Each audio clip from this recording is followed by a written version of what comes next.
Peace be to you. Assalamu alaikum. This is Omar Abdul Malik, physician associate and health educator, among other things. So I just got off from working night shift. I'm a hospitalist PA, as some of you all may know.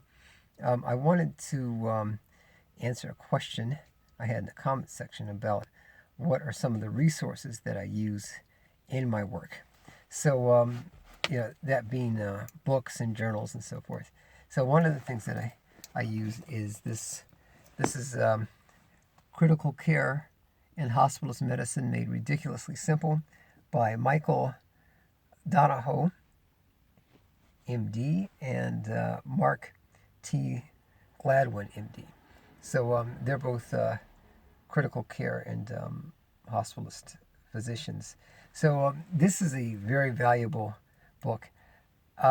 There's other books that I use, but I find this one the easiest and the most fun to read because it has a lot of silly pictures in it.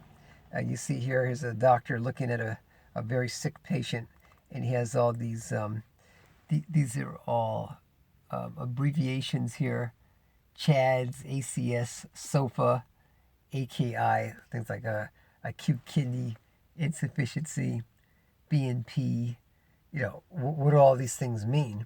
And I've got patients that look like this. This patient's on BiPAP with mechanical ventilation. It's also some of my patients are intubated or trached. So I look at my patients like this, like when they have an acute decompensation, whether that's cardiac or respiratory, and I got to think, okay, what's going on with this patient? Is this patient septic? Have they had TIA, some kind of a transischemic accident? Are they hypoglycemic? Here on the back of the book, here's a Winnie the Pooh looking character who's looking the same way. He's scratching his head. Think. And he's a very ill appearing patient on the back. But I like the pictures in here. Now this book it's divided into 25 chapters, and it covers everything. I'm kind of doing this one-handed. I don't have my phone holder with me. So this is the first chapter. You can't really see this, but the first chapter deals with the art of patient presentation. So how does your patient present? One of my responsibilities as a hospitalist is to do admissions. So when I'm admitting a patient, I have to describe and I'm dictating the admitting. So how does that patient present? Is that patient alert and oriented? Are they acutely agitated? Are they obtunded? Meaning that they're not tracking. Tracking is when the patient can't speak or move, but they're following you with their eyes, saying that there's some part of their brain that's actually engaged. So they could be alert and oriented, but just are not able to articulate for one reason or another. They could have a tracheostomy. They could have total paralysis. There's something called Stillman syndrome, where the person's got total paralysis, but they're alert and oriented. It's a frozen man syndrome, actually. It's called. It's actually Stillman's something else, but it's really terrible. The second chapter is acute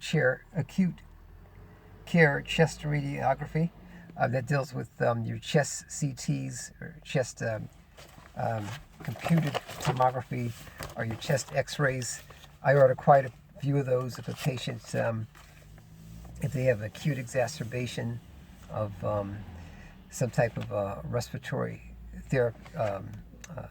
therapy situation. So if they're on mechanical ventilation, but they suddenly have a sudden drop, a precipitous drop in their oxygen saturation. It goes from like 92% to 60% or something like that. We're like, whoa, what's going on? And you got a bunch of alarms and things going off.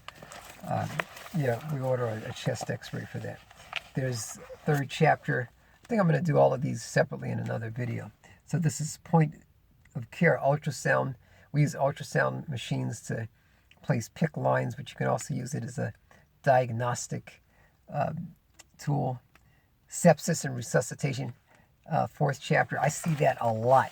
We get patients who, if they're on mechanical ventilation, sometimes they get something called ventilator associated pneumonia. So this patient suddenly, their temperature is going up. They have a spike in white blood cell count that's known as leukocytosis. They become diaphoretic, so they're sweating a lot. Just a very ill-appearing patient. So they've got septicemia most likely, and that can come from a number of things. If they have a Foley catheter, sometimes our patients have got a tube is actually up the penis or the urethra, and they can get a urinary tract infection. If they have a line in the arm, if they're getting antibiotics, that can get infected. Or they have a port for dialysis, that can get infected as well. They get a bloodborne infection. There's Klebsiella, there's bacteremia. There's even with a G tube, so a tube where they're getting fed through a tube directly to the stomach, that can get infected. So there's any number of ways a patient can get infected. Their bed sores can get infected. So we've got to know what to look for in the septic patient, what antibiotics to put them on, what tests to do, blood cultures, urine cultures. So that's chapter 5. Chapter 6, that was chapter 4. Chapter 5, management of tachyarrhythmias. So you have a lot of patients who have atrial fibrillation. Some have supraventricular tachycardia, sinus tachycardia. Some become bradycardic. You need to know how to manage that. You need to know if you can manage that yourself, or you need to do an immediate consult to cardiology. Chapter 6, running a code. I've run codes, and I've talked about that before. It's kind of neat, actually doing something that you've watched on television or in the movies. So that deals with your ACLS protocols. And I'll go over some of these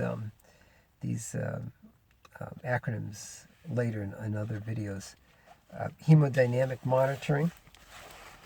That's chapter 7. So things like blood pressures, arterial catheters. What's another?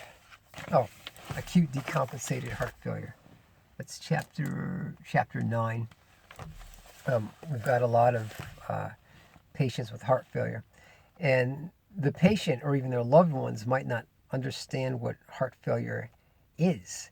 So there's things with ejection fractions. So you may have a person with heart failure, but they have a preserved ejection fraction.